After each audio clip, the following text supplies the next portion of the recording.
বিনামূলীয়াকৈ কলেজত এডমিশ্যন আৰু ছোৱালী কলেজত গ'লে মাহেকীয়া নিযুত মইনা।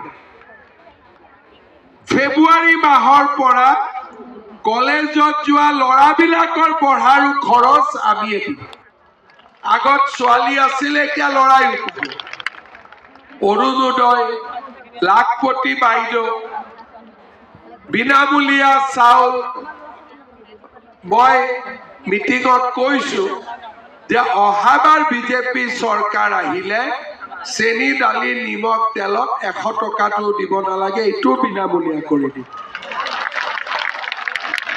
ঘৰৰ চিন্তা নোহোৱা হ'ব।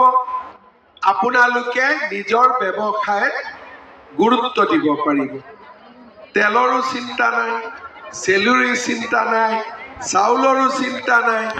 কিন্তু লাখপতি বাইদেউ হলে কাম কৰিব লাগিব, কৰ্ম সংস্কৃতিও বঢ়াব লাগিব। বোলে সব ফ্ৰীতে পাই আছো, গতিকে ঘৰত শুই আছো।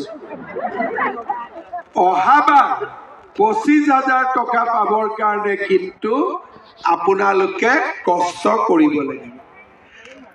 কষ্ট কৰিব পাৰিব নে নোৱাৰিব? পাৰিব? ঠিক আছে। কিন্তু এইবিলাক হবৰ কাৰণেতো বিজেপিৰ চৰকাৰো হ'ব লাগিব। হ'বনে নাই বিজেপিৰ চৰকাৰ? মৃণাল শইকীয়াক ভোট দিব নে নিদিব? কোনে কোনে মৃণাল শইকীয়াক ভোট দিব হাত দাঙকচোন। বাপৰে।